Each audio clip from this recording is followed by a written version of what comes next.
Okay what is up guys, ठंड बढ़ती जा रही है और वापस मैं काम पे आ गया हूँ। अगर आपको नहीं पता हो तो मैं थोड़े टाइम पहले मुंबई गया हुआ था, एग्जीबिशन चल रहा था वहाँ पे। बहुत अच्छा एग्जीबिशन था, बहुत बड़ा फोटोग्राफी और वीडियोग्राफी का एग्जीबिशन था। नहीं देखा, लिंक डिस्क्रिप्शन बॉक्स में पूरा टूर वीडियो आई हुई है, देख लेना। और आज मैं एक लेटेस्ट प्रोडक्ट आपके लिए लेके आया हूँ। डीजे ने नया गिम्बल निकाला है, डीजे का RS3 मिनी, जो कि यहाँ पे है। और इस गिम्बल की सबसे खास बात यह है कि ये लाइट वेट, सिर्फ 795 ग्राम होने के बाद भी एक प्रोफेशनल कैमरा का पेलोड कैपेसिटी ले सकता है। इसमें और भी कई तरह के प्रो लेवल के फीचर्स हैं जो मैं कवर करूंगा, लेकिन आपको इन शॉर्ट बता दूं कि इस गिम्बल की ये खास बात है।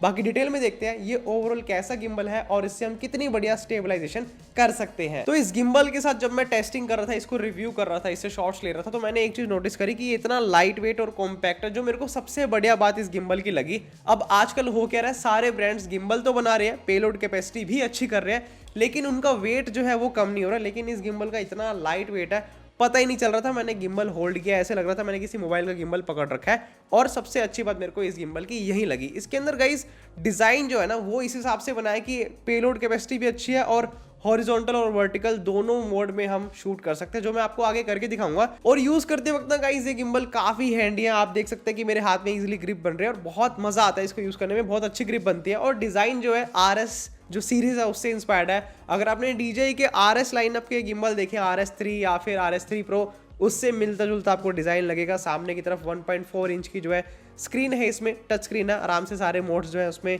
हम कंट्रोल कर सकते हैं। और यहाँ पे जॉयस्टिक है, मोड बटन है, रिकॉर्डिंग का बटन है। अच्छा एक बात बताऊं गाइज, ये गिम्बल मेरे को बहुत बेस्ट क्यों लगा, एक चीज़ और मेरे को बढ़िया लगी जो मेरे को बहुत इंप्रेस कर रही थी इस गिम्बल की, कि इसके अंदर हमें कोई भी डेटा केबल नहीं लगानी पड़ती। बाकी गिम्बल्स के साथ क्या होता है, अगर हमें रिमोट शूटिंग करनी है, वीडियो रिकॉर्डिंग ऑन या ऑफ करनी है ना, डेटा केबल लगानी पड़ती है। लेकिन इसमें ऐसा कुछ भी नहीं है, आपको सिंपली ब्लूटूथ से इस गिम्बल को कनेक्ट करना है अपने कैमरा के साथ में। और ये जो बटन है ना यहाँ पे लाल कलर का, इसको दबाएंगे, रिकॉर्डिंग ऑन भी हो जाएगी, ऑफ भी हो जाएगी, कोई वायर का झंझट ही नहीं।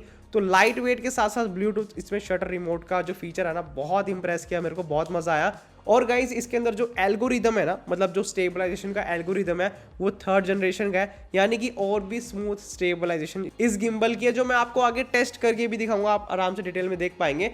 तो डिजाइन नो डाउट काफी इंप्रेसिव है। साइड में जो है पावर ऑन और ऑफ करने का बटन है, यहाँ पे टाइप सी दे रखा है साइड में चार्जिंग के लिए। और बैक की तरफ यहाँ पे एक डायल है जिसपे आप अलग अलग कस्टमाइज कंट्रोल जो है सेट कर सकते हैं। और बैक की तरफ यहाँ पे आपको एक और बटन देखने को मिलता है जो ट्रिगर बटन है। साइड में यहाँ पे M4 करके 2 बार लिखा है, यहाँ पे आप जो है अलग से हैंडल माउंट कर सकते हैं। ब्रीफ केस हैंडल जो इसके साथ में आता है, मैं आपको अटैच करके भी दिखाऊंगा जब मैं टेस्टिंग करूंगा। और बाकी लॉकिंग मैकेनिज्म और ओवरऑल जो क्वालिटी है काफी बढ़िया है, मतलब ओवरऑल काफी इंप्रेसिव गिम्बल है, अच्छा लग रहा है क्वालिटी वाइज। और बिल्ड क्वालिटी भी काफी अच्छी है, चाहे बात हो ट्राइपॉड की या फिर ओवरऑल गिम्बल की। तो जो लोग ट्रैवल कंटेंट क्रिएटर है उनको ये गिम्बल बहुत पसंद आने वाला है, क्योंकि इतना लाइट वेट है, बैग में इजीली जो है पैक कर सकते हैं। और इसमें ना बढ़िया बात मेरे को ये लगी कि ये पैक भी यानी फोल्ड भी 2 तरीके से होता है, एक हाफ फोल्ड, एक फुल फोल्ड। हाफ फोल्ड में क्या होता है कि नॉर्मल गिम्बल जैसे स्टैंडर्ड वे में पैक होता है वैसे होता है, और फुल फोल्ड में गाइस हम इसका एक पार्ट जो है ये वाला अलग कर सकते हैं, जिसकी मदद से हम इसको और भी कॉम्पैक्ट वे में किसी भी बैग पैक में पैक कर सकते हैं। तो बहुत ही कॉम्पैक्ट है, लाइट वेट है और फीचर्स भी काफ़ी कमाल के हैं। जो एक ट्रैवल कंटेंट क्रिएटर या फिर जिनके पास लाइट मिररलेस सेटअप है, उनको बहुत ज़्यादा जो है ये गिम्बल इंप्रेस करने वाला है। और हो सकता है आपको वीडियो में ये बड़ा लग रहा हो या फिर आइडिया ना हो रहा हो इसके साइज़ का, तो अगर आपने DJI का RS3 Pro गिम्बल देखा है, उससे बिल्कुल हाफ है ये, यानी कि 50% छोटा है। तो आइडिया लगा लो कि इसका साइज़ कितना छोटा होगा। बहुत ही कॉम्पैक्ट साइज़ है और पावर इसकी पूरी उतनी है जितनी एक प्रोफेशनल गिम्बल की होती है। अब इस गिम्बल की स्टेबलाइजेशन टेस्ट करने के लिए मैं इस पे R6 लगाने वाला हूँ, और जो लेंस मैं यूज करूंगा वो है 35mm R सीरीज का। लेकिन आप इसके साथ और भी लेंसेज को यूज कर सकते हैं, जैसे कि 24-70 RF या फिर RF 24-105, RF 50mm। ये सभी लेंसेज गाइज आप इसके साथ यूज कर सकते हैं, क्योंकि इसकी पेलोड कैपेसिटी जो है 2 किलो है। 2 किलो के अंडर आपकी कैमरा बॉडी और लेंस आते हैं, तो आप कोई भी कैमरा लेंस इसके साथ अटैच कर सकते हैं। सो इस गिम्बल में हमें सभी तरह के मोड्स देखने को मिलते हैं, चाहे बात हो फुल मोड की, पैन मोड की, लॉक मोड की, मतलब जो भी स्टैंडर्ड मोड्स होते हैं, चाहे वो पॉइंट ऑफ व्यू क्यों ना हो, सभी आपको लेटेस्ट मोड इस गिम्बल में देखने को मिलेंगे, ताकि आप क्रिएटिव से क्रिएटिव शॉट्स निकाल पाएं। अब गाइज आपको दिखाने के लिए मैंने इस गिम्बल से सबसे पहला शॉट एस्टेब्लिशमेंट ले रखा है। जो बहुत ही सिंपल शॉट है, लेकिन गाइस इससे आपको आइडिया होगा कि एक बिगनर के पॉइंट ऑफ व्यू से अगर आप इस गिम्बल को यूज़ करते हैं स्टार्टिंग में तो आपको कितना अच्छा स्टेबलाइजेशन देखने को मिलता है। आप इससे कैसे सिनेमैटिक मूव्स ले सकते हैं, कैसी ओवरऑल स्टेबलाइजेशन है, आपको इस वीडियो से आइडिया होगा। इसके बाद गाइस मैंने जो है इसका ब्रीफ केस वाला हैंडल जो है अटैच किया, और वो मैंने इसलिए अटैच किया क्योंकि मेरे को लो एंगल शॉट लेने थे, तो उस सिचुएशन में ये हैंडल बहुत काम आता है। और सबसे अच्छी बात है गाइस, इसको अटैच करना इतना ज़्यादा ईजी है। सिंपली एक स्क्रू हमें जो है टाइट करना है, उसके बाद जो है हैंडल ऑटोमेटिकली अच्छी ग्रिप बना लेता है, और जो हम हैंडल पकड़ने वाली जगह है उसको अगर हम किसी भी डायरेक्शन में मूव करना चाहे तो अपने अकॉर्डिंग जो है मूव करके उसको सेट कर सकते हैं कि हमें किस एंगल से उसको पकड़ना है, होल्ड करना है, ताकि हमारी बढ़िया से बढ़िया ग्रिप बनी रहे। तो इस तरह से पूरा सेटअप जो है मस्त बन जाता है। और इसके बाद गाइज अगर आप शूट करते हैं लो एंगल में, एज यू कैन सी जब मैं कैमरा को आगे लेके जा रहा हूँ और मैं लो एंगल में लेके जा रहा हूँ, तो इस हैंडल की मदद से बहुत आसानी हो जाती है बहुत प्रिसाइज शूट करना। तो चाहे आप सिंगल हैंड से शूट करें, डबल हैंड से करें, आपके ऊपर है। लो एंगल से हाई एंगल, हाई एंगल से low angle, all up to you. लेकिन गाइज इस हैंडल की मदद से आप बहुत अच्छे सिनेमैटिक मूव्स ले सकते हैं। अब एज यू कैन सी मैंने लो एंगल से हाई एंगल पे शूट किया है, बहुत ही अच्छे स्मूथ सिनेमैटिक मूव्स आए हैं। तो ऑल अप टू यू, आप अपने अकॉर्डिंग जो है डिफरेंट टाइप्स के शॉट ले सकते हैं। आप देखिए गाइज मैं जो है पॉइंट ऑफ व्यू शूट कर रहा हूँ, और इस मोड में शूट करते वक्त मैंने एक चीज़ रियलाइज़ करी कि इतना लाइट वेट ये गिम्बल है कि पॉइंट ऑफ व्यू शूट करने में बहुत मज़ा आ रहा था। अब देखिए गाइस कितना अच्छा सिनेमैटिक शॉट आया है पॉइंट ऑफ व्यू में। तो गाइस इसका कॉम्पैक्ट होने के कई फ़ायदे हैं जिसकी मदद से हम जो है बहुत बढ़िया शूट कर पाते हैं। और मैंने इसको एक्सट्रीम जो है फास्ट रन करते हुए भी जो है शूट करके देखा कि कैसी स्टेबलाइजेशन है, और एज यू कैन सी जो स्टेबलाइजेशन है वो काफ़ी हद तक इम्प्रेसिव है अगर मैं रन करके भी शूट कर रहा हूँ। बाकी गाइस जो लोग व्लॉगिंग करना चाहते हैं इस गिम्बल से व्लॉगिंग भी कर सकते हैं। जस्ट आपने वाइड एंगल लेंस लगाना है और उसके बाद गाइस गुड टू गो, आप जो है इस गिम्बल से व्लॉगिंग कर सकते हैं। और इस हैंडल की मदद से आप और भी वाइडर पर्सपेक्टिव कैप्चर कर सकते हैं। और जस्ट लाइक हॉरिजॉन्टल मोड, अगर आप वर्टिकल में भी शूट करना चाहते हैं, आप इंस्टाग्राम के लिए रील शूट कर रहे हैं या फिर यूट्यूब के लिए शॉर्ट्स जो है शूट कर रहे हैं, तो उस सिचुएशन में उस तरह की शूटिंग के लिए आप जो है वर्टिकल मोड में कैमरा को माउंट कर सकते हैं। बहुत ही आसान है, सिंपली आपने जो माउंटिंग प्लेट है उसको हॉरिजॉन्टल से वर्टिकल मोड में शिफ्ट करना है और आप अपने कैमरा को इजीली बैलेंस कर सकते हैं।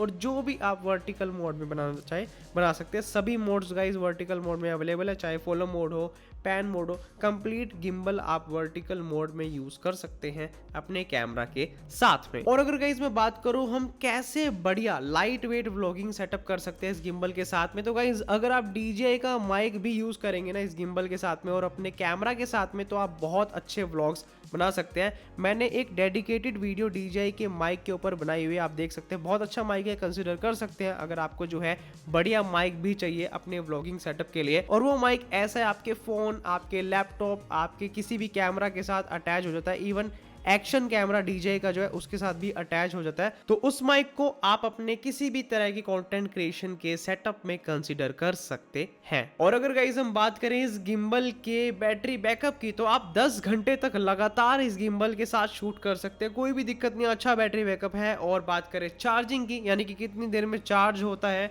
तो 2.5 घंटे में आप Type-C की मदद से इस गिम्बल को पूरा चार्ज कर सकते हैं, यानी कि 2.5 घंटे की चार्जिंग और 10 घंटे का बैकअप। तो ओवरऑल आपको बहुत अच्छा बैटरी बैकअप देखने को मिलता है। और इस गिम्बल को गाइज आप ऐप की मदद से भी कंट्रोल कर सकते हैं, जॉयस्टिक का पूरा कंट्रोल आपको ऐप पे मिल जाता है DJI की रोनिन ऐप पे। और गाइज आप मोशन जो है ना वो भी कंट्रोल कर सकते हैं, मतलब और भी कई तरह की आपको चीजें जो है इनकी ऐप में देखने को मिलेगी, जैसे पैनोरामा या फिर ट्रैकिंग, तो आप ऐप से भी काफी कुछ कर सकते हैं। तो अभी तक गाइज आपने स्टेबलाइजेशन देख ली, इसके फीचर्स देख लिए, लेकिन अब आपके माइंड में हो सकता है सवाल आ रहा होगा कि इसका जो है प्राइस कितना है या फिर कौन से सेगमेंट में आता है, ये प्रोफेशनल में आता है या फिर एक बजट सेगमेंट में आता है। तो गाइज DJI का RS3 मिनी जो है ना एक बजट गिम्बल है, ये बजट सेगमेंट में आता है। और बजट सेगमेंट में और भी गिम्बल्स आते हैं DJI के, जैसे कि गाइस DJI का रोनिन SC या फिर RSC2, 3 गिम्बल जो है DJI के बजट सेगमेंट में आते हैं। और मैं आपको तीनों में बताता हूँ कि फर्क क्या है, जिससे आपको और भी क्लियर हो जाएगा कि आपने कौन सा गिम्बल परचेज करना है अगर आप एक बजट सेगमेंट में DJI का गिम्बल परचेज करना चाहते हैं। तो अगर आप गाइज एक बजट सेगमेंट में DJI का गिम्बल लेना चाहते हैं, आपको सबसे पहले ऑप्शन मिलता है DJI का रोनिन SC, जो अभी मेरे पास में है। इसका प्राइस कम है क्योंकि ये पुराना मॉडल है, ये नया मॉडल है। इसके अंदर जो एल्गोरिदम है वो पुराना है, स्टेबलाइजेशन का इसमें नया है। इसके अंदर आपको कोई भी LCD स्क्रीन देखने को नहीं मिलती। यहाँ पे आप देख सकते हैं कि जॉयस्टिक कंट्रोल है, यहाँ पे आपको LCD देखने को मिलती है। इस गिम्बल में कोई भी ब्लूटूथ शटर का बटन नहीं है, यानी कि ब्लूटूथ से आप वायरलेसली कंट्रोल नहीं कर सकते। आपको डेटा केबल लगानी पड़ेगी और यहाँ पे आपको डेटा केबल नहीं लगानी पड़ेगी। तो काफ़ी सारे फीचर्स जो हैं इसमें एडवांस है, ये लेटेस्ट है और ये थोड़ा सा पुराना है, जिसकी वजह से गाइज इनके प्राइस में फ़र्क आता है। दूसरा गाइज इनके साइज़ में बहुत फ़र्क है, एज यू कैन सी दोनों में कितना ज़्यादा फ़र्क है। ये जो है लाइट वेट और कॉम्पैक्ट इतना नहीं है जितना ये है, तो इसको ले जाना थोड़ा सा डिफिकल्ट है, इसको ले जाना बहुत आसान है। तो दोनों में गाइज ये फर्क है, लेकिन इनकी पेलोड कैपेसिटी बिल्कुल सेम है। ये भी 2 किलो तक जो है कैमरा और लेंस हैंडल कर सकता है और ये भी 2 किलो तक कैमरा और लेंस हैंडल कर सकता है। तो सबसे बेसिक मॉडल आता है DJI का रोनिन SE जो आप खरीद सकते हैं।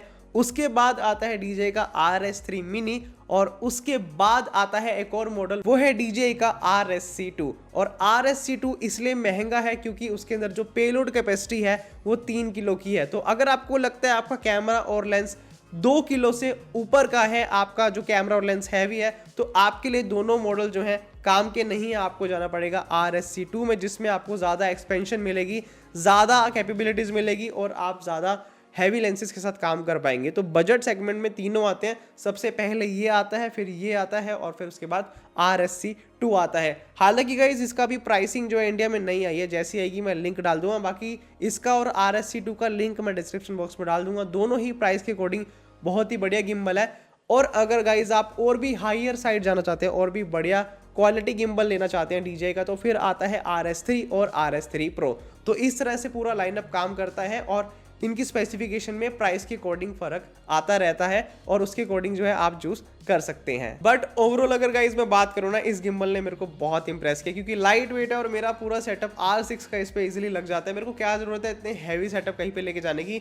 लेकिन गाइस अपनी अपनी प्रेफरेंस होती है, कुछ लोगों को हैवी गिम्बल्स या फिर बड़े गिम्बल्स पसंद आते हैं, उनको उसमें मजा आता है काम करने में। तो हो सकता है कुछ लोगों के लिए बहुत ही टॉय सा लगे या फिर काम ना कर पाए या फिर आपके हाथ में बहुत ही छोटा फील करे। तो गाइज ये आपकी अपनी प्रेफरेंस हो सकती है, लेकिन मेरे को ये गिम्बल काफ़ी बढ़िया लगा। और सबसे अच्छी बात मेरे को ये लगी, जो हॉरिजॉन्टल और वर्टिकल मोड में हम अलग अलग स्विच कर सकते हैं, बहुत कमाल की मेरे को चीज़ लगी।